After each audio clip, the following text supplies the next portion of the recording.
شروع اللہ کا نام لے کر جو بڑا مہربان نہایت رحم والا ہے۔ اور اگر تم کو معلوم ہو کہ میاں بیوی میں ان بن ہے تو ایک منصف مرد کے خاندان میں سے اور ایک منصف عورت کے خاندان میں سے مقرر کرو۔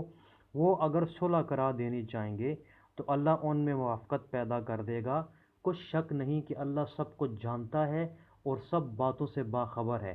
اور اللہ ہی کی عبادت کرو اور اس کے ساتھ کسی کو شریک نہ بناؤ، اور ماں باپ اور قرابت والوں اور یتیموں اور محتاجوں اور رشتہ داروں، ہمسایوں اور اجنبی ہمسایوں اور رفقاء پہلو یعنی پاس بیٹھنے والوں اور مسافروں اور جو لوگ تمہارے قبضے میں ہوں، سب کے ساتھ احسان کرو، کہ اللہ احسان کرنے والوں کو دوست رکھتا ہے اور تکبر کرنے والے بڑائی مارنے والے کو دوست نہیں رکھتا۔ جو خود بھی بخل کریں اور لوگوں کو بھی بخل سکھائیں، اور جو مال اللہ نے ان کو اپنے فضل سے عطا فرمایا ہے اسے چھپا چھپا کر رکھیں، اور ہم نے ناشکروں کے لیے ذلت کا عذاب تیار کر رکھا ہے۔ اور خرچ بھی کریں تو اللہ کے لیے نہیں بلکہ لوگوں کو دکھانے کے لیے، اور ایمان نہ لائیں اللہ پر نہ روز آخرت پر۔ ایسے لوگوں کا ساتھی شیطان ہے، اور جس کا ساتھی شیطان ہوا تو کچھ شک نہیں کہ وہ برا ساتھی ہے۔ اور اگر یہ لوگ اللہ پر اور روز قیامت پر ایمان لاتے اور جو کچھ اللہ نے ان کو دیا تھا اس میں سے خرچ کرتے تو ان کا کیا نقصان ہوتا،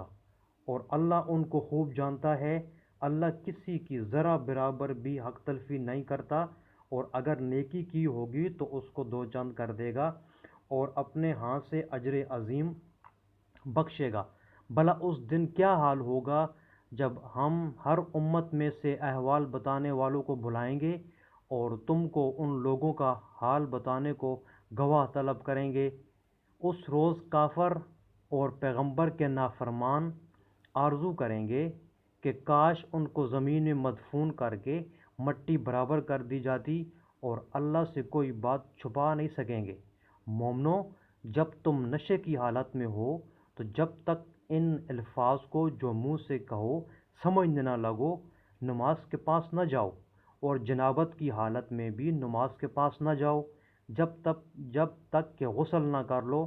ہاں، اگر بحالت سفر رستے چلے جا رہے ہو اور پانی نہ ملنے کے سبب غسل نہ کر سکو تو تیمم کر کے نماز پڑھ لو۔ اور اگر تم بیمار ہو یا سفر میں ہو یا کوئی تم میں سے بیت الخلاء سے ہو کر آیا ہو یا تم عورتوں سے ہم بستر ہوئے ہو اور پانی تمہیں میسر نہ ہو تو پاک مٹی لو اور منہ اور ہاتھوں کا مسح کر کے تیمم کر لو۔ بے شک اللہ معاف کرنے والا اور بخشنے والا ہے۔ بھلا تم نے ان لوگوں کو نہیں دیکھا جن کو کتاب سے حصہ دیا گیا تھا کہ وہ گمراہی کو خریدتے ہیں اور چاہتے ہیں کہ تم بھی رستے سے بھٹک جاؤ، اور اللہ تمہارے دشمنوں سے خوب واقف ہے، اور اللہ ہی کافی کارساز اور کافی مددگار ہے۔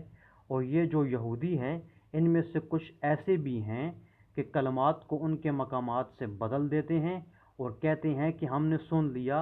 اور نہیں مانا، اور سنے نہ سنوائے جاؤ، اور زبان کو مروڑ کر اور دین میں تان کی راہ سے تم سے گفتگو کے وقت رائے نہ کہتے ہیں۔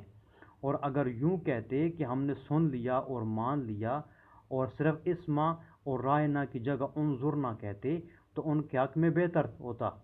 اور یہ بات بھی بہت درست ہوتی، لیکن اللہ نے ان کے کفر کے سبب ان پر لعنت کر رکھی ہے، تو یہ کچھ تھوڑے ہی ایمان لاتے ہیں۔ اے کتاب والو، قبل اس کے کہ ہم لوگوں کے منہوں کو بگاڑ کر ان کی پیٹھ کی طرف پھیر دیں یا